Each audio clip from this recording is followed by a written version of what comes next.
Welcome back, Nikita. This is going to be our next panel. We're talking here about Southeastern Europe, rising uncertainties or a brighter future. So, Nikita, take it away. So, thank you everyone for being here. Now, from another perspective, let me talk more about economics. It's what I like, what I enjoy. This panel is actually we originally wanted to have one panel with Anna. Probably we'll reach there, we'll come there. But then we thought, okay, there are so many issues to discuss. Yes, the region or regional economic trends, but we cannot discuss regional economic trends without looking at the geopolitics. Unfortunately, it kind of rules the world. So I would start, and I think so the panel title is not here. But we started with the panel title of Regional Economic Trends. And then when we started to prepare, both me and my panelists were like, okay, that doesn't say anything. So let's go and be more focused, be more specific. And then we say, reading all different reports, it's either what we call rising uncertainties or brighter future. So we will discuss whether there are rising uncertainties or brighter future, but probably it's not and. It's more like or what we can do to adjust to these rising uncertainties and make a better future, brighter future. I would first start with giving some overview of what regional economics is saying. Okay, now I can relax and start really. This was just kind of, buying some time. So unemployment in Western Balkans is declining. That's good news. We've seen that also on the table for Macedonia, so declining unemployment. But I would also mention something that Marco Mantovanelli mentioned. It's good, but what's missing is inactivity, high inactivity especially among females. So, having employers complain about lack of workers, this is probably the pathway on how to set that problem, how to address it. Economic growth is slowing down in the Western Balkan region, unfortunately. The exceptions are Kosovo and Macedonia, but yesterday we conveyed several messages as an organization, and these messages are, well, 3.8, great, but is that really what will take us to high living standard?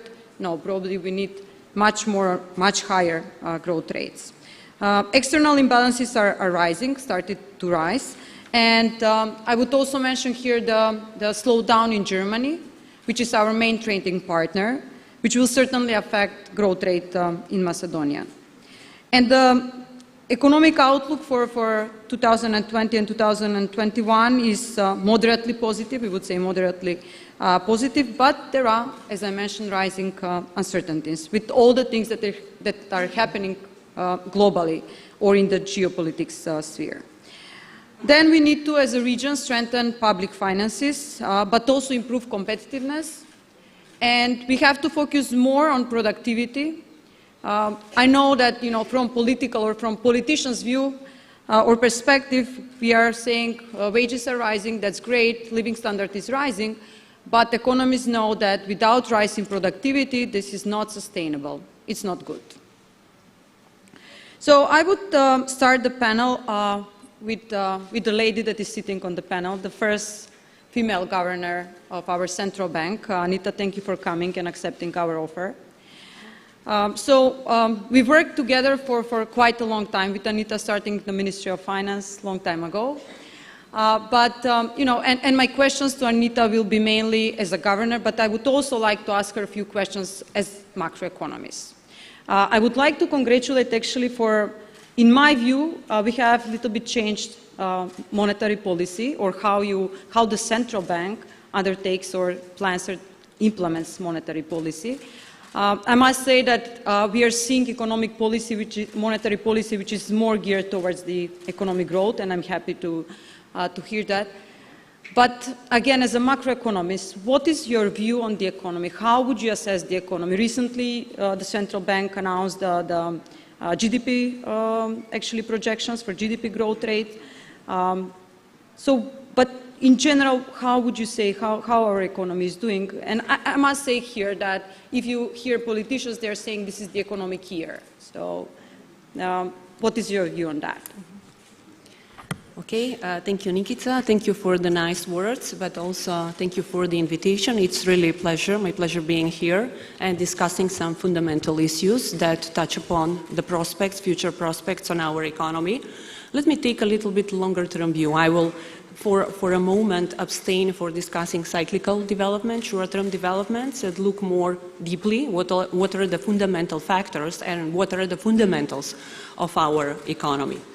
So our economy, as you know, is a small and open economy that has relatively well weathered the global economic crisis with a growth of average close to 3%, which reflects a couple of factors, including prudent policies before the crisis, low vulnerabilities that will build up before the crisis, and this, of course, allowed a room for conducting counter-cyclical policies to alleviate all the external shocks that we, as a small economy, faced, and we will always face. So it was very good comment that Mantomanelli mentioned. You know, small economies have to be double carefully.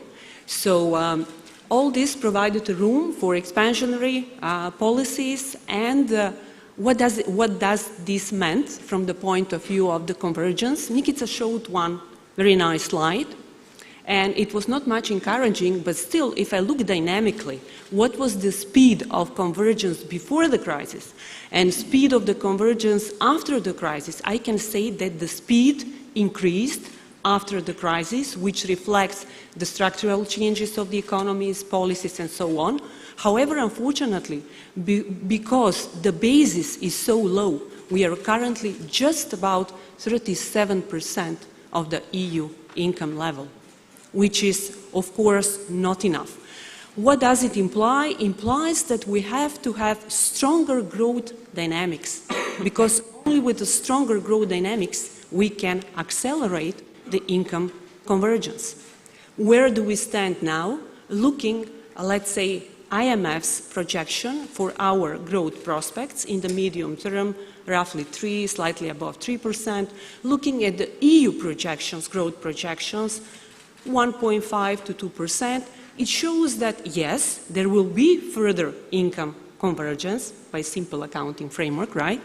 But it will not be enough. Maybe after 5 years, we will be 40% of the EU income level, but that's not enough.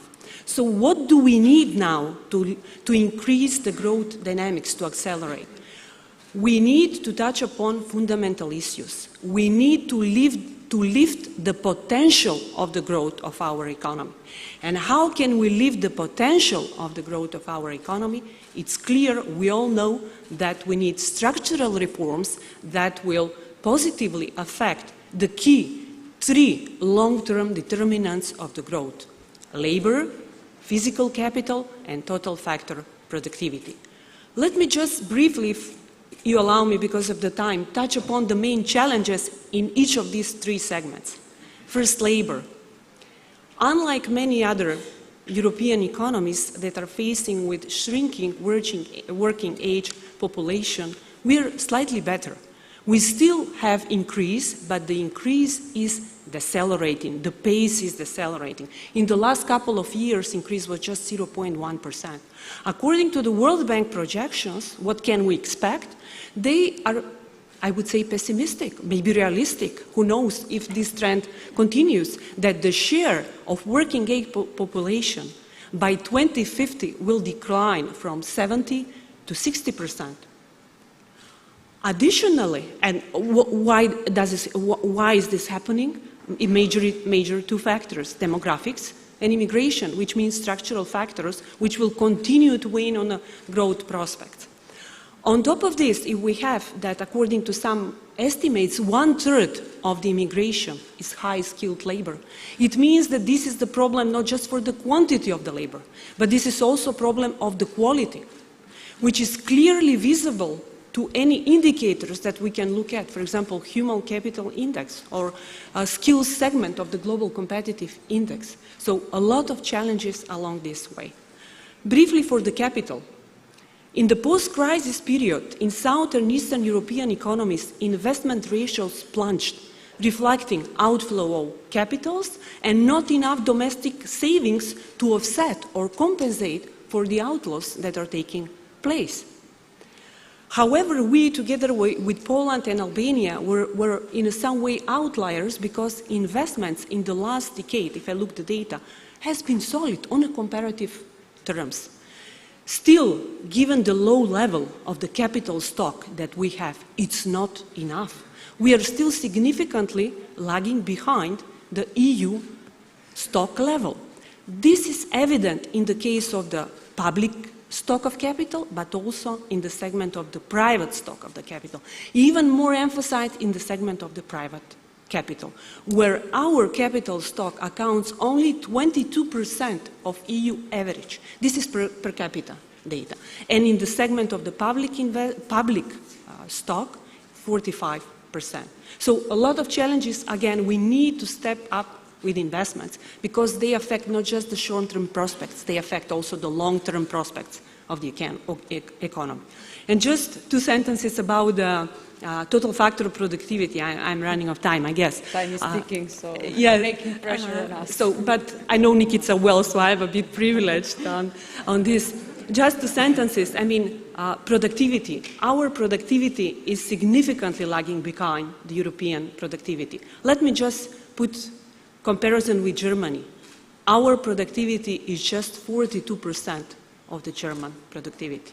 It clearly points to a lot of institutional and structural aspects that need to be dealt so that we can deal successfully with all these obstacles and create a good potential to grow with a stronger dynamics and thus have a stronger accelerated income convergence. Sorry, Nikita. No, thank you. Very nice summary of, yeah, absolutely, not just current economy, but what's the future, because we really want to discuss the future. I think previous panelists were clear that we have to deal with what we have now, but prepare well for the future and move fast. So then I would introduce Peter Tabak. So Peter Tabak is Assistant Director and Chief Regional Economist at Ebrd. So I think, or why we invited Peter here is to show us the examples, or first to discuss what are the options for the region from a perspective of, from bird-eye perspective, and also given the experience you are from Hungary, and you would tell us a little bit more what we can learn from this convergence process or accession process of the previous or new member states, but also from a perspective of Ebrd, because Ebrd has a role to kind of connect the businesses. So what can we do? What are the options for the region? And again, drawing on this previous discussion on geopolitics, the region, we are not there, how to integrate better. Thank you. First of all, thank you for inviting me. And I very much agree with what the governor was saying before. So the most important thing is to focus on productivity. So basically that's the key issue. And the Western Balkans countries have, of course, still lower productivity than Germany or other parts of the Eurozone, but the wage levels are also lower. So there are quite a lot of sectors where Western Balkans countries, including North Macedonia, can be productive, but only if these countries can use those modern technologies which raise the productivity in the long term. So it's very important to focus further on attracting foreign direct investment, which is basically helping to increase productivity. And Macedonia has been very much in the forefront position. But there is much more to be done, and definitely the Central and Eastern European countries are showing some good examples. So first of all, it's very important to focus on continuing with the reforms which make the country more attractive for foreign direct investment, but not only for foreign direct investment, also for the local investment, local investors. So it's very important not to distinguish between foreign investors and local investors, but to provide the same good conditions for doing business, and that can help to create a vibrant local entrepreneur community as well. The other very important thing, and that's an important lesson from Central and Eastern Europe, is focusing on the public infrastructure.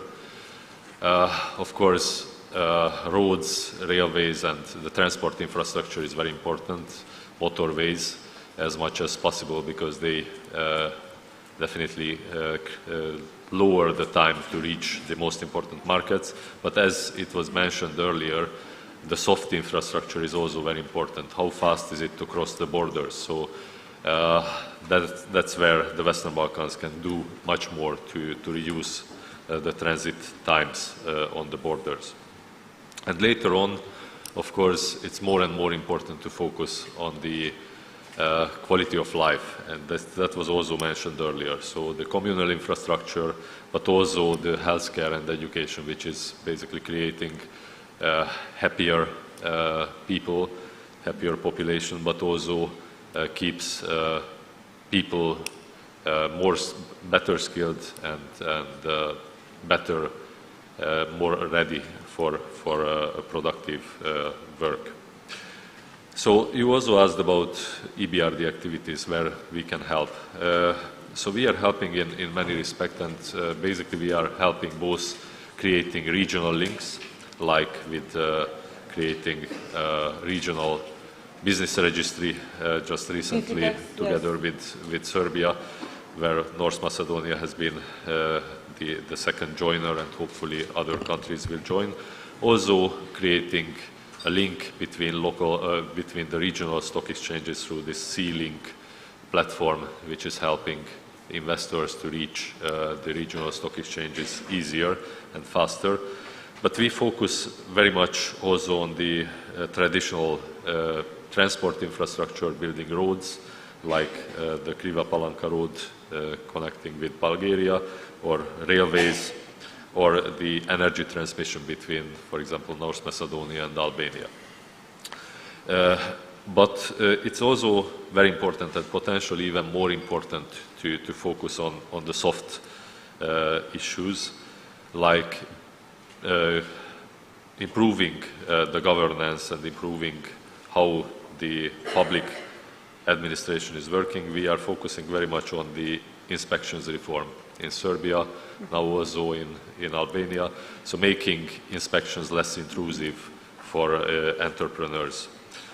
I've talked about the quality of life, how important it is. So we invest a lot in green cities, for example, helping Skopje buy new gas-powered buses and reducing the air pollution, or improving the wastewater treatment also in Skopje. Inclusion was mentioned also, so raising the female labor force. We are also helping to raise or helping women entrepreneurs. So we have a Women in Business program, which is helping women to get financing from the banks easier. And we focus very much on youth inclusion, because youth unemployment is also quite high in the Western Balkans. So whenever we are working with companies who are ready to take interns, we are helping this to happen. And last but not least, SME access to finance. So we have a lot of SME financing programs through the banking system, of course, mostly because they have better reach to the SMEs, but not only through direct access to finance, but helping SMEs to become more financeable. So we are providing services, advisory services, which make these SMEs more competitive and help them to get financing from the banks easier. Thank you, Peter. Then on the panel we have Sebastian Sosa. And when we invited Sebastian, he was resident representative to Serbia of IMF, but also to Macedonia. In meantime, he's just IMF representative to Serbia, not to Macedonia. And I must say that I'm actually happy for that, because he can speak now more honestly about our economy. I even wrote to his notes, like, please go out of the shoes of IMF representative and let's discuss, so what would be your view, like kind of a snapshot of Macedonian economy, because you were closely following it until recently, I would say, but also the region, because you have this also perspective of Serbia. And so I would also love to have Marco Antovanelli on this panel, but we had to somehow split the panelists. So that would be nice perspective, both World Bank and IMF. Sebastian, what can you say? What is most important for the future? So, it's future. Thank you very much, and thanks for the invitation. It's a pleasure to be here again. And so I would say that the key challenges that the North Macedonian economy is facing are similar to those facing other countries in the region. So I do see a lot of similar reform agendas across the region. Mm-hmm. So, in a nutshell, so if you look at the region as a whole, what we see is that a lot has been achieved in terms of improving, strengthening macroeconomic stability, and also containing macroeconomic imbalances. So broadly speaking, macro balances are under control. You see economic activity expanding across the region, unemployment coming down, inflation has been very low and stable in most countries in the region. The financial sectors are sound. So we do see progress in terms of macro and financial stability, and we are also seeing economic growth. However, this growth, as was mentioned before in this panel and in the previous panel, is not strong enough to ensure a faster income convergence. So simply put, if you look at the trends in income convergence with EU income levels, there was a sort of increasing trend up to the global financial crisis, but since then, basically this convergence has stalled or progressed at very, very small pace. So I would say that the main challenge for North Macedonia, but for other countries in the region as well, is to address the underlying structural vulnerabilities of these economies that are basically blocking faster medium and long-term growth. And what are these constraints? Very briefly, because one of them has been already mentioned here and in the previous panel as well, poor infrastructure. So there are still very large infrastructure gaps in terms of quantity, but also in terms of quality. When you look at transportation, energy, telecommunications, there is a big potential here. And I will not get into details, but just want to mention one issue related to infrastructure, so which I think is let's say a challenge for the region, which is first, typically these infrastructure projects entail a lot of budget resources.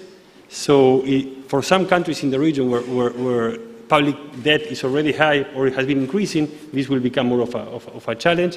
But the second one is that the region needs to invest quite a lot in terms of strengthening public investment management frameworks. So the ability to identify good projects, select them, do proper project appraisal, implementing them and do monitoring ex post is very, very important.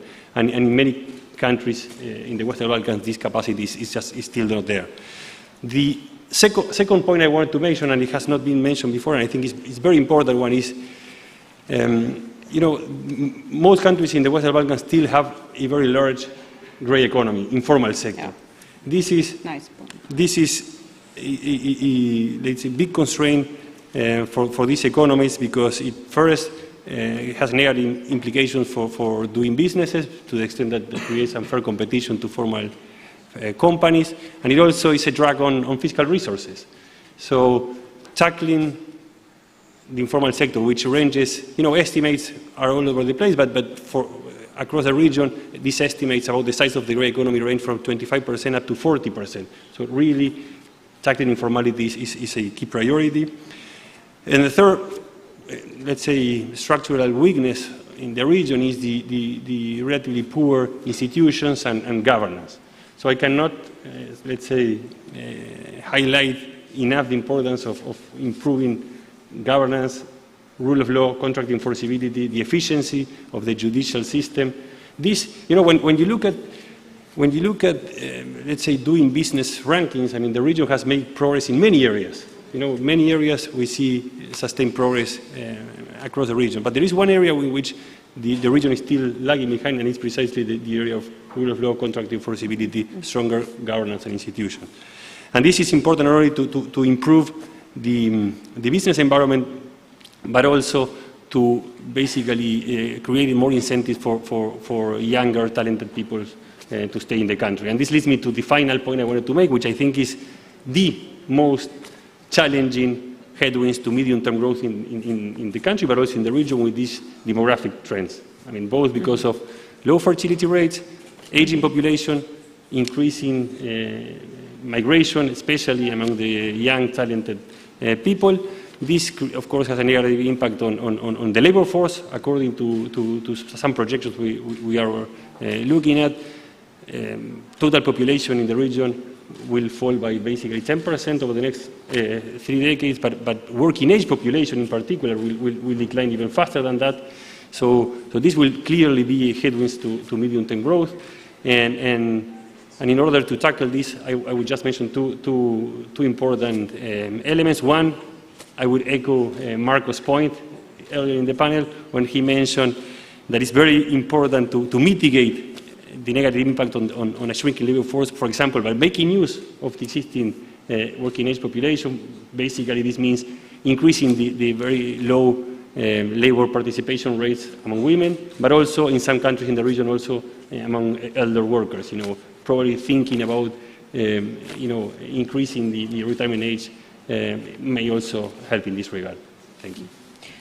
Thank you, and thank you for actually bringing out this point of grey economy, which we didn't mention previously, which really hurts then the incentive for formal businesses, and probably there are a lot of lost revenues for the governments in the region, which could be then used for improving public services, healthcare, education, and so on. And I hope that this or future governments will actually really try to address the issue of, although we have in Macedonia a strategy for formalization of grey economy, we are not progressing fast into implementing the strategy. Председателя Бранко Азовски. Филозофиравме много. Не е добро што сте добро расположена за дале. Благодариме. We need some headphones. Yeah. Извинете, знаев, од почеток на панелот знаев дека ќе имаме проблем со ова, не можев никако да се снајдам, ама тоа е тоа. Да ве прашам најпрво, нема да почнам со мал Шенген прашањето, ќе почнам со прашањето. Најавени се нови парламентарни избори во април. За некој тоа е долг период до изборите, за некој е краток период до изборите, меѓутоа за бизнисот сигурно сум дека е долг период. Дали може да креираме услови бизнисот да размислува на долг рок? Што е тоа што е заедничко, што можеме, значи без разлика која влада, тоа малку го кажав и во говорот, што може да се креираат како предуслови за бизнисот едноставно да врви, народски кажано. Добро да ве поздравам сите. Добро е што господинот Битов после мене дојде, значи од вашите има некој што. Џон. Поздрав. Џон. Во Канада се доцни некоја минута. Во секој случај, вистинско прашање, во вистинско време, јас сум добар на бројки и ќе кажам дека ова ќе бидат 9 парламентарни избори предвремени. Или не знам како ги викаат пред време што се одржуваат. Тоа доволно кажува за тоа каква држава сме и како се однесуваме на почетокот на градењето на демократијата во овие 30 години, затоа што мене тоа како човек што се занимава со ова дејност ми личи на нешто ванредно. Кога ќе речат до некоја земја ванредни избори и предвремени избори, тоа личи нешто ванредно. А веројатно ние сме во ванредна ситуација сигурно 30 години на овој начин. Али прва слика што ми излегува на памет кога ќе кажат тие избори за кај нас, ми излегува сликата во Грција, нашиот сосед, кога ќе се изборите во недела, а во понеделник во 10 часот ќе објават снимка дека мандатарот станува председател на влада и положува заклетва пред председателот и пред веројатно некое црковно лице, архиепископот или не знам што, тоа е слика. И секогаш се прашувам зошто не одиме да прашаме како тоа е можно дента после изборите да се конституира власта и да продолжи да функционира, а кај нас за тоа треба 3 месеци 4. Значи не е проблемот во изборите. Изборите се демократска алатка и они морат да се одржуваат. Ние не можеме како бизнес да речеме ни сметаат и не треба да бидат. него тие треба да бидат организирани на ефикасен начин. Тоа значи да бидат предизборните кампањи многу кратки, ефикасни, изборите да се одржат на сосема легитимен начин и другиот ден да почне да си функционира све и тогаш не би имало никаков проблем. Ние чак имаме, знаат добро бизнисмените, и ограничувачки фактори, некои 3 месеци, па не смееш тендери да се распишуваат, па не знам, тамо други работи и така натаму. Така да, нашата порака до политичките елити и до јавноста е за изборите да тие се градат по некој нордиски терк, затоа што кај нас е останато во сеќавање дека нордискиот модел е модел што уопште во држави на било какви избори не влија и не прави пресија на никого, ни на граѓанинот, ни да фирмите, и дека тоа треба да биде она кон кое што треба да се стремиме. А мислам и дека треба да одат до Грција да прашат како се организираат. Благодарам. Вчера со Стопанската комора на Македонија подпишавме меморандум за соработка, меѓутоа уште поважно на тој панел зборувавме за Коморскиот инвестициски форум. Тоа е иницијатива преку која коморите од земјите од Западен Балкан се поврзуваат со цел да направат, да спроведат проекти кои што се важни за сите бизниси. И тука се истите оние елементи или работи кои што беа претходно спомнати во дискусијата. Подобра инфраструктура, подобри институции, морам да ја споменам дигитализацијата и така натаму. Може председател Азески малку да ни кажете и за Коморскиот инвестициски форум. Која е идејата? Тоа е што му треба на бизнисот во регионот. Така е. Значи, прво треба да го дефинираме регионот. Овде гледам се зборува за Западен Балкан, значи дефиниране за вас. За мене не е дефинирано. Дали е тоа Југоисточна Европа, дали е тоа Балкан или дали е Западен Балкан. Или пак ќе биде мал Шенген. Значи, ние сега одиме према тоа да зборуваме, да дефинираме прво простор. Друго, кога ќе го дефинираме тој простор, тоа треба да се определиме, да кажеме дека сите, ево и представниците на Светска банка и на ММФ и на меѓународните организации, државите, сакат да ни помогнат, а ние пружаме отпор. Значи, сите иницијативи регионални ги сведовме на катастрофа. ЦЕФТА, пазите, ЦЕФТА, кој што е предворје на Европска Унија, ние имаме сега 8% пат во размената од формирањето. Видовме светла точка во Коморскиот инвестиционен форум затоа што тоа беше во рамките на Берлинскиот процес. Видовме јак спонзор, германскиот канцелар, видовме јака држава што стои за тоа, Германија, јасен таргет кој што беше поставен и обезбедени финансиски средства. Дали се остварува тоа секако што треба? Морам да ви кажам со крајни напори и на ивица. Зошто е тоа така? Заради актуалните состојби. Ги тргам настрана сите политички импликации и конотации што ги слушаме и така натаму. Зборуваме за бројки. Ние внатре во рамките на Западен Балкан како Македонија имаме за првите 8 месеци 1,1 милиарда долари размена со сите други 5 земји. 1,1, а една фирма во Македонија има извоз во Германија 2 милиарди. Значи, таа е тенденција која што стои и која што се одржува, да размената не се покачува меѓу земјите од Западен Балкан, и тука треба да ги бараме причините. Втората причина е ниското ниво на животен стандард на луѓето, а третата круцијална причина е корупцијата која не уништи. Значи, ние ги слушам на многу скупови представниците на меѓународните организации кои што ни помагаат. Да речеме, предпоставка дека помагаат и сите што јавно го декларираат тоа. Помошта према земјите од Западен Балкан е да се уништи корупцијата и сивата економија. Тука треба помош и ние ја бараме како бизнис сектор цело време. Значи, мора да уследи организирана акција, а таа акција значи подигање на нивото на животниот стандард. Поинакви размислувања, корупцијата не може да се уништи со зборови. Корупцијата царува на овие простори и таа е број 1. Доминантна, сите тоа го знаеме и не можеме да кажеме и да најдеме решение. Решението е многу едноставно. Често јас го споменувам тој пример на еден наш уметник, Рамбо Амадеус, кој што вели до 300 евра зборува за корупција, примања до 500 за викенд каде ќе одиш, до 1000 за каде ќе одиш на одмор, а над 3000 примања зборува за временска прогноза. Дајте да направиме нешто, да зборуваме за временска прогноза. Сите да се усмериме кон тоа да му помогнеме на Западниот Балкан и на сите тие држави да го подигнат нивото на животниот стандард и да исчекорат од зоната на сивата економија и корупцијата. И сега директорката сигурно ќе не праша како. Ги очекувам прашањата како. Како треба да меморандум за соработка, ќе разговараме заедно, треба да го слушнеме гласот на реалниот сектор, кој што веројатно нема 51% во овој момент во вкупните одлучувања и треба да се собереме сите заедно и да се договориме како од тој некој процент кој што го поседуваме на учество во вкупните политички и економски процеси, ќе се подигнеме на 51%, затоа што живееме во систем во кој што 51% значи све. И тоа треба да го направиме на еден мудар и организиран начин, затоа што бизнисот нема друго решение, ние не можеме да штрајковаме.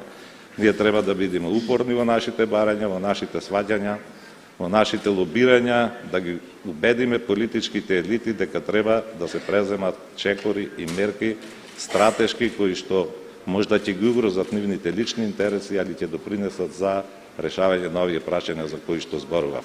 Тоа се вика вистински диалог. За секое прашање, вистински диалог и упорност на тој диалог.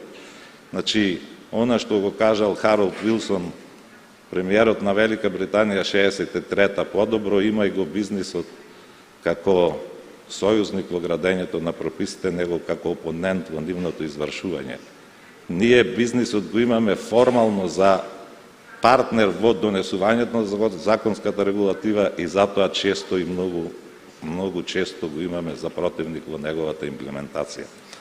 Така да треба да се тргне одделно темелно решение, треба да се разрешат 3 структурни проблеми кои што постојат во економиите на Западниот Балкан, тоа е односот меѓу капиталот и трудот.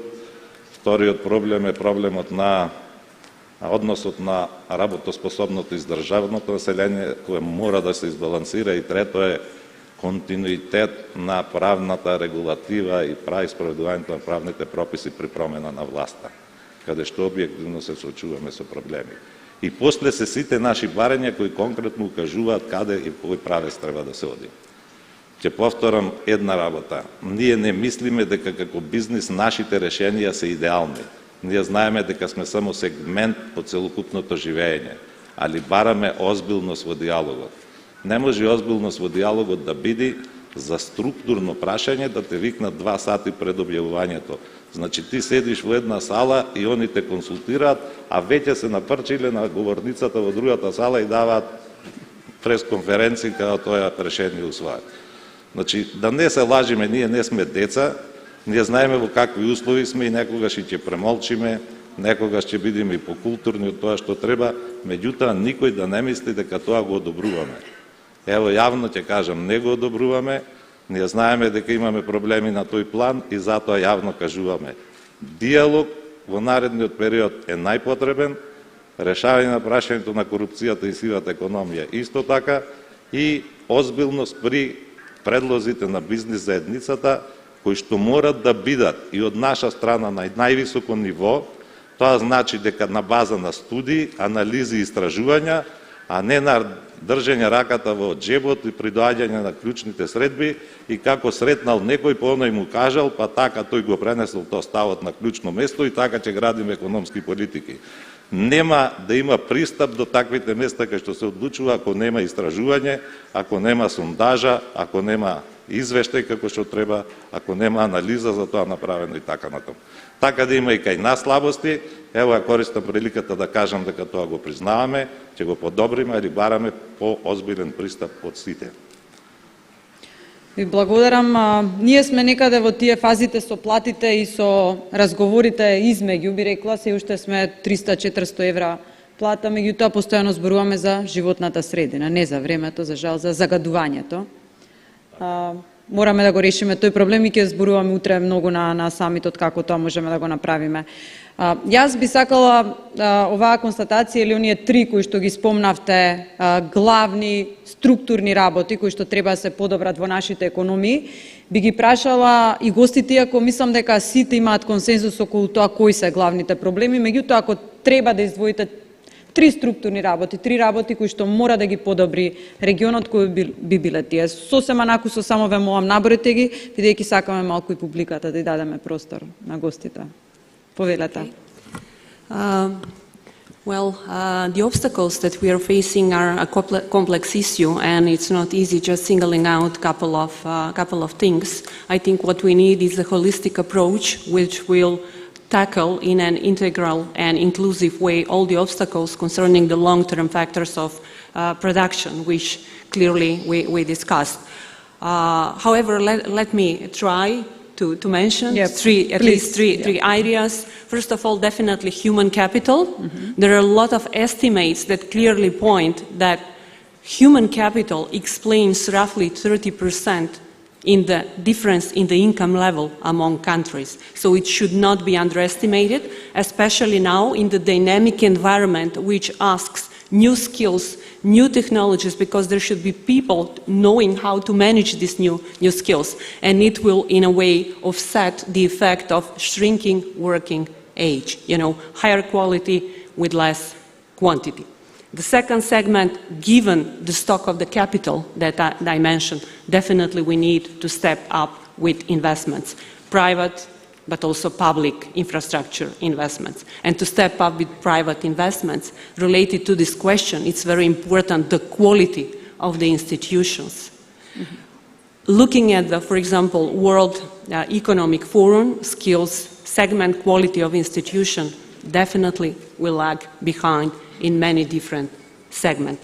And quality of institution, it's very important because it affects the perceptions for the economy, perception of domestic agents, economic agents, and their decisions to invest and consume, but also even more so affects international investors. And we are a small and open economy, and we know that small economies cannot become rich if they are not well integrated with the rest of the world. And to have higher integration, clearly we need more FDIs, that is higher increase of foreign savings in our economy. Thank you.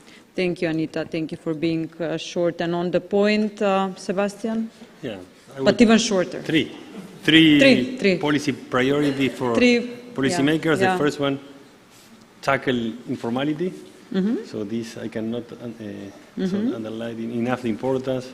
Plenty of studies showing that companies operating informally tend to invest less, hire less people, and be less productive than similar companies in the formal sector. So big potential if it is possible to reallocate resources away from the informal into the formal sector. Second priority is strengthening institutions. I mean governance, including the governance of the SOE, state-owned enterprises and public enterprises, which are still a significant share of the economy in some of the countries in the region. But also fighting corruption, which is a related issue. And the third, and I would say critical priority is to tackle the skills shortage and skills mismatches. When we talk to investors in the region, to businessmen, this is singled out as the sort of highest or tightest constraint in the region. Thank you, Peter. What would you say? Yes, so basically most of it was already said, but I would also focus very much on the governance and institutions. It's the most important, basically, the public governance that basically the public administration, the operation of the public administration is rather serving the businesses than hindering the operation of the businesses. It requires a more professionalized public administration, the well-functioning independent judicial system. So all of this is essential for the businesses to grow. The second one is green investments, so from renewables to basically all the communal infrastructure which is needed for people to feel better in their homeland. And last but not least, what was already mentioned several times is investment in human capital, so education, health, again, which is making the labor force more productive and, again, people feel better in their skills. Thank you. So from our perspective, it seems quite easy or simple. You know, we just need to focus on several areas and things will improve. I will just mention, so human capital, investments, but we also mentioned green investments, quality of institutions. I would also add to what the governor said, that the quality of institutions also affect our tax morale, whether we are ready and prepared to pay more taxes. We are paying taxes, healthcare is bad, public administration is bad, and so on. So it's very important for the tax morality. Corruption, it's been there in every discussion. Skill shortages, and skill mismatches, so again related to human capital. So these are the issues that we need to focus on in order to progress, to become and build a stronger nation. I would now actually ask Kirk, maybe, we can have a round of questions. If not, we have like... We have time for one question, so anybody have a great one? I don't see a hand immediately, so ask one last question, Nikita, and then we'll wrap up the panel. So, okay, this last question is more like trying to get some insight for our organization on what we can do. So I would, but please, we have the timing here. It's about how do you think that diaspora can help? So recently there was this quarterly report of the World Bank saying, okay, there is a huge potential of diaspora for the whole region. So what can diaspora do? What do you think? I mean, it can fit into our plans of the organization. So. Okay. This is the round, yes. Okay, thank you. Okay, first, I think there are a lot of studies that clearly point that the diaspora can play, and in fact play important role in the development of the economies. Usual association when we speak about diaspora are remittances. You know, these are these inflows that can be channeled to the consumption or channeled to investment in the home countries, which means it can, in a significant way, especially if the remittances are in a sizable amount, that can significantly affect in many macro aspects of the domestic, of the country where the diaspora comes from. In our case, definitely, remittances are given the size of the remittances, I have no doubt that they are playing a very important role. For example, in the last 10 years, remittances account or hover around 15%. Just to mention our structural problem, trade deficit, which is in the same period about 17% of GDP, which means that definitely the remittances play a key role in financing the structural issue that we have. It's a trade deficit, and help us still do not have significant external vulnerability looking from the point of view of the current account. However, I would not say that remittances is the only channel through which diaspora can help their countries. In fact, as I mentioned, there are a lot of empirical evidence that points to different channels. For example, one channel is investments.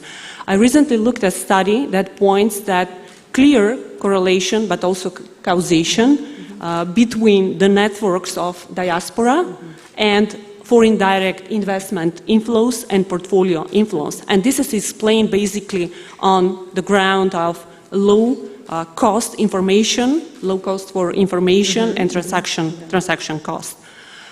Also, diaspora can help through other channels, such as trade channel. Recently, I also looked at one study. I was to some extent surprised that, you know, because we can think of channels, but it's very difficult to quantify. I think that's one of the challenges, because all the efforts cannot be measured through the indicators. But I was surprised in the sense that even I have found some studies. One study for the Canadian trade points to 10% increase in immigration in Canada results in 3% increase in export to the countries where the immigration comes, which points in a way that there is a significant potential. Of course, what will be the effect depends a lot, depends on the size of the diaspora, its concentration, to what extent it is integrated in the economy where it is living, but also it depends a lot on the engagement with the domestic economy and also on the policies in our countries, to what extent we are active and trying to actively use the potential benefits which are coming from the diaspora.